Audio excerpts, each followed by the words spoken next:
Frost and Fire. In the year 2123, the metropolis of Lumina gleamed under a colossal protective dome. This engineering marvel shielded its denizens from the relentless and unforgiving elements of the post-apocalyptic world outside. Within the dome's embrace, futuristic skyscrapers like metallic giants stretched upwards, their silvery surfaces reflecting the inner lights of the city. Nestled between these man-made mountains, vibrant patches of green thrived, trees, parks, and vertical gardens juxtaposing the natural with the artificial. Yet for all its advancements and marvels, Lumina was far from a utopia. The divide between the opulent elite and the laboring masses was more like a chasm. While the wealthy dwelled high above in penthouses with panoramic views, the rest found their existence amidst the shadows, where discontentment seethed and rumors of revolt simmered. Amara, a passionate representative for Lumina's cadre of maintenance workers, was acutely aware of this divide. On this particular evening, she tread anxiously across the polished floors of the Union Hall.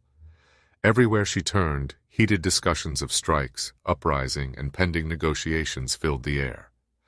These voices weren't just those of colleagues. They were the voices of her childhood friends, her neighbors, her second family. And in this crowd, one figure stood out: Elias. Elias, with his sharp features and eyes that had seen too much, observed Amara from a distance.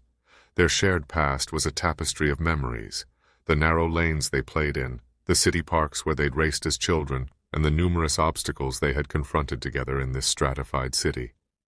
Their relationship was an intricate dance, a blend of deep friendship with the undercurrents of unspoken affection. They had been each other's anchor since their youth, and yet the whirlwind of life and the strains of their individual responsibilities had always intervened before they could ever voice the sentiments that brimmed just below the surface. The atmosphere in Lumina was palpable, every passing day blending into an anxious night. The heart of the city's survival was its dome, a masterpiece that shielded the city from the brutal, Arctic-like storms of the outside world. At the helm of this dome's operation were the maintenance workers, the unsung heroes who constantly monitored and adjusted the temperature to maintain Lumina's fragile equilibrium. Amara and Elias, representatives of these diligent workers, led the charge against the injustices they faced.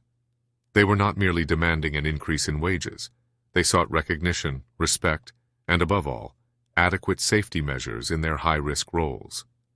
In response, the city's upper echelons, ensconced in their luxurious comforts, derided them as self-centered anarchists. The city's media outlets, heavily influenced by the elite, spun stories that painted Amara, Elias, and their crew as harbingers of chaos and destruction. Yet amidst the political games and propaganda, nature had her say. Delicate snowflakes began to drift from the sky, initially causing Lumina's residents to marvel at the serene spectacle.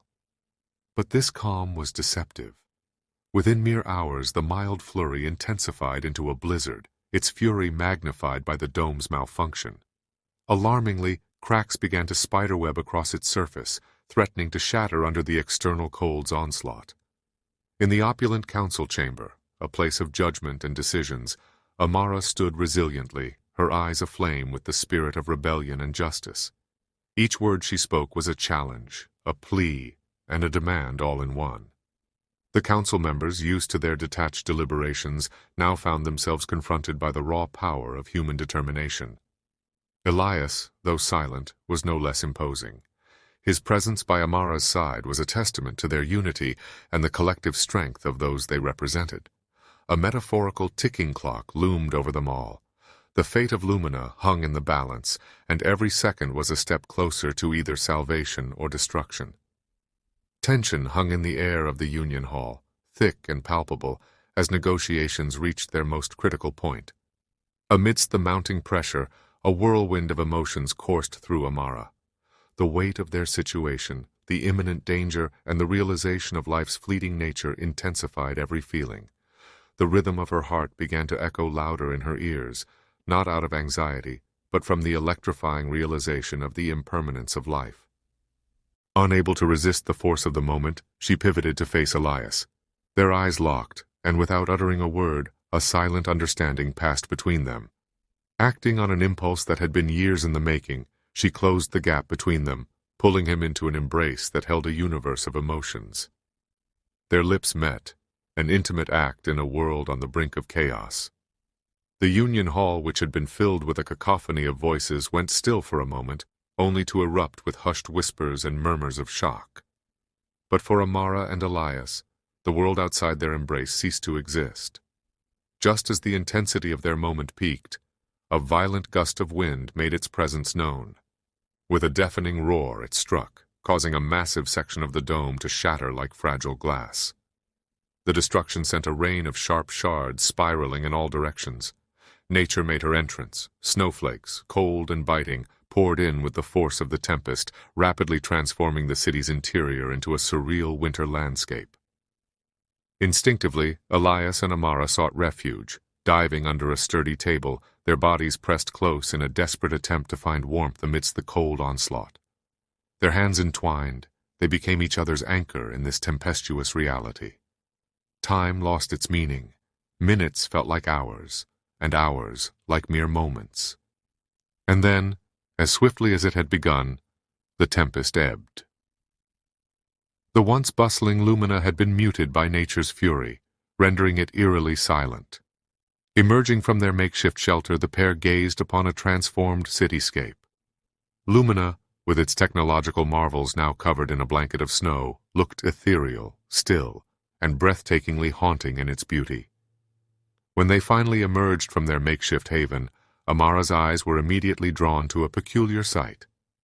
There, half concealed beneath a layer of freshly fallen snow, was a bag, its outline barely discernible. With a curious sense of urgency, she unearthed it and examined its contents. Inside, she discovered packets of preserved food, bottles of water, and an assortment of tools, all essentials for survival in this changed world. Attached was a note, a missive from the Council, expressing their intentions of peace and cooperation, a gesture of goodwill that had been tragically delayed by the storm's untimely wrath. Holding the bag close, the pair began their journey through what felt like a completely different Lumina. The city they once knew, now cloaked in a thick layer of snow, seemed both alien and eerily beautiful. The remnants of the storm's devastation were everywhere, twisted metal, shattered glass, and abandoned vehicles.